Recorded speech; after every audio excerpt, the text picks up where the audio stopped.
వెళ్తే జైలుకి వెళ్తారు, మళ్ళీ బయటకు వస్తారు, శత్రువులు పెరుగుతారు. జైలుకి వెళ్ళి బయటకు వచ్చినవాడు ఏమవుతుందో జగన్మోహన్ రెడ్డి చంద్రబాబుని చూశాడుగా. చంద్రబాబుని జైలుకి వెళ్ళిన రోజునే ఇక్కడ ప్రెస్ మీట్ పెట్టి చెప్పాను, మారిపోయింది అబ్బాయి నీదని, నీ స్టోరీ మారిపోయింది. చంద్రబాబు నాయుడు జైలుకి వెళ్ళడం అనేది నీ జీవితంలో చేసిన పెద్ద తప్పు అని. చంద్రబాబు జైలుకి వెళ్ళాడు కాబట్టి అక్కడికి పవన్ కళ్యాణ్ వచ్చి డిక్లేర్ చేశాడు. పవన్ కళ్యాణ్ డిక్లేర్ చేశాడు కాబట్టి బీజేపీతో ఎలియన్స్ అయింది. బీజేపీతో ఎలియన్స్ అయ్యి అక్కడ బీజేపీ ఈయన మీద ఆధారపడి వచ్చే పరిస్థితి వచ్చింది.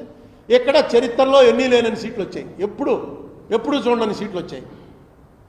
ఒక్క తప్పు, నిజానికి చంద్రబాబు నాయుడు గారిని ఆ కేసులో నాకు తెలిసిన నాలెడ్జ్ ప్రకారం ఆయన్ని జైలుకి పంపేటువంటింత లేవు ఛార్జెస్. ఎందుకంటే మనీ ట్రైన్లో ఆయన దాకా డబ్బు వచ్చింది అని ఎక్కడ చూపించేది లేదు. అందుకే నేను సిబిఐకి అప్పచెప్పండి అన్నాను. ఇక నన్ను మామూలు జైలుకి వచ్చి చూసిన ప్రతి వాళ్ళల్లో బూతులు తిట్టిపోయారు.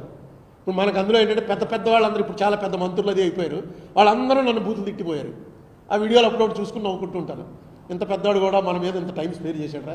ఈవేళ మనకి అపాయింట్మెంట్ దొరకదు వీడిది, కానీ మన కోసం 15 నిమిషాలు వాడు మాట్లాడాడు, పావు గంట వాడు 25 నిమిషాలు, అరగంట తిట్టిపోయారు. ఈవేళ ఏమైంది, వాళ్ళే అధికారంలోకి వచ్చారు, జైలుకి వెళ్ళిన వాళ్ళే. ఏదని రిపర్కషన్స్ ఏంటి అని ఊహించగలిగిన వాడు సక్సెస్ఫుల్ లీడర్ అవుతాడు. ఆ ఊహ ఉండదు. మీకు ఒకటే ఉదాహరణ, మీకు మహాభారతం అందరూ చూశారు కదా, అందరూ చదివారు. కర్ణుడు ఉన్నాడు అందులో. కర్ణుడికి ఇంద్రుడు ఒక శక్తి ఇచ్చాడు. ఇచ్చి ఏంటంటే ఇలాగ కోసి ఇచ్చేసేటప్పటికి ఇంద్రుడికి కళ్ళు తిరిగాయి. ఇంద్రుడికి నిజానికి కర్ణుడు ఓడిపోవాలనే ఉంది, కానీ ఆ కర్ణుడు చేసిన పని చూశాక కళ్ళు తిరిగి ఏం కావాలని ఆయన నీకు అన్నాడు. నాకు ఒక శక్తి, ఒక మనిషి ఉన్నాడు, వాడిని చంపడం కోసం నాకు ఒక శక్తి కావాలని. ఎవడా మనిషి అందరికీ తెలుసు, అర్జునుడిని చంపడం కోసం శక్తి అడిగాడు. ఇంద్రుడికి తెలుసు ఇది ఎవడ మీద వాడతాడో. ఇంద్రుడు ఇచ్చేసాడు అయినా, ఎందుకంటే ఇక దయలో చెప్పేశాడు ఏం కావాలరా నీకని.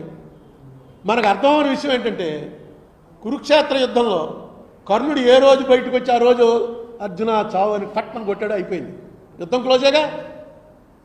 ఎందుకు కొట్టలేదు? పొద్దున్న లేచాడు, బయటకు వచ్చేటప్పటికి మర్చిపోయేవారట. యుద్ధంలో రాత్రి అంతా అనుకునేవారు కూర్చుని, ఒక రోజు అయిపోయింది. ఏంటి కర్ణ ఇది, రేపు పొద్దున్న లేవగానే ఫస్ట్ ముందు అర్జునుడు ఎక్కడున్నాడో చూసి పట్నం కొట్టే అయిపోయింది యుద్ధం అని. నాకు నిన్న జ్ఞాపకమే రాలేదు, రేపు కొట్టేస్తాను ఉండండి అని. మొన్నటి పొద్దున సాయంత్రం అయ్యేటప్పటికి మళ్ళీ ఇదే పరిస్థితి. ఎందుకు మర్చిపోయేవారంటే ఇప్పుడు ముఖ్యమంత్రులు, మంత్రులు, అధికారంలో ఉన్నవాళ్ళు, అంతకుముందు జగన్ టైంలో అధికారంలో ఉన్నవాళ్ళు ఎందుకు మర్చిపోయేవారు? కాలమహిమ, మనం మళ్ళీ సెకండ్ అయిపోతాంరా, మనం మళ్ళీ అపోజిషన్లోకి వెళ్ళిపోతాం, వాళ్ళు రూలింగ్కి వస్తారు, ఇదంతా జరుగుతూ వచ్చింది అనేది ప్రతి ఒక్కడికి తెలుసు. కానీ పనులు చేస్తున్నప్పుడు అది జ్ఞాపకం రాదు, రాకుండా ఎరక్కిపోతూ ఉంటుంది. ఇదే జరుగుతుంది. నేను మొత్తం అందరు రాజకీయాల్లోకి వచ్చే వాళ్ళందరినీ ఒకటే కోరుతాను, మహాభారతం చదవండి. మొత్తం ఇప్పుడు రాజకీయం అంతా అప్పుడు ఉంది. నేను కూడా చదవాలా, నేను కూడా వీళ్ళు పాండవులు కౌరవులు కురుక్షేత్రం క్లోజ్ అయిపోవడంతో అయిపోయింది అనుకుంటాం. తర్వాతే ఉంది అసలు కథ అంతా. ఆ తర్వాతే అన్నీ రాసుకుని వచ్చారు, ఎలా ఎప్పుడెప్పుడు ఏమేం జరిగింది, ఎందుకు అలా జరిగింది మొత్తం రాసుకుంటూ వచ్చారు. ఒకసారి ఎప్పుడైనా భారతం టైం ఉంటే చదవండి. నేను ముసలాన్ని అయిపోయి మొదలెట్టాను అనుకోండి, చాలా ఇంట్రెస్టింగ్. ఈవేళ జరుగుతున్నది కూడా సేమ్ అదే. నేను చంద్రబాబు నాయుడు గారిని రిక్వెస్ట్ చేసేది, ఎందుకంటే నేను నా బయోగ్రఫీ, ఆటోబయోగ్రఫీ రాసుకుంటున్నాను, ఇతర నా కోసమే అనుకోండి. ఆ రాసుకున్న దాంట్లో చంద్రబాబు నాయుడు గారికి దాదాపుగా 30-40 పేజీలు రాస్తాను.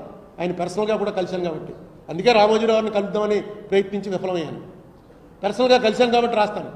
రాసే దాంట్లో నేను ఆరోపణలు చేయగలను, కానీ మీరు తప్పు చేశారని దానికి ఆధారం ఇది అనడానికి ఆధారం లేదు.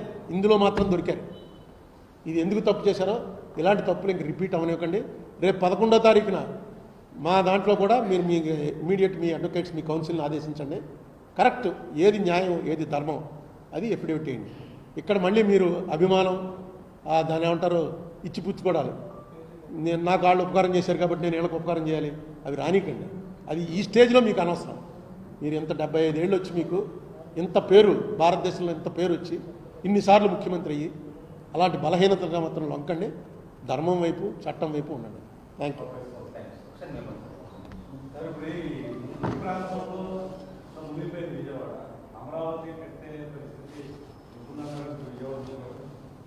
ఇవన్నీ మామూలేనండి. అమరావతి గురించి నేను అనేక సార్లు మాట్లాడాను. వాళ్ళు అక్కడ నిర్ణయం తీసుకున్నారు, కడతారు, దానికి ఏం కావాలో అది చేస్తారు. ఇప్పుడు ముంపు వచ్చింది కాబట్టి అమరావతి మునిగిపోతుందని ఇవన్నీ పొలిటికల్ ఎలిగేషన్. నేనేం రాజకీయ పార్టీకి సంబంధించిన వాడిని కాదు, నాకేమి. అమరావతి అనేది ఆయన నిర్ణయం, ఆయన తప్పింది. నేను బుక్కే రాశాను. ఫస్ట్ అపోజ్ చేసింది నేనే. జగన్ కూడా సపోర్ట్ చేసినప్పుడు నేను అపోజ్ చేశాను. అన్నిటికీ వ్యతిరేకం. అబ్బో చాలాసార్లు అయ్యింది. కానీ వాళ్ళ నిర్ణయం, అది గవర్నమెంట్ నిర్ణయం, తప్పదు కదా. Okay, thank you brothers.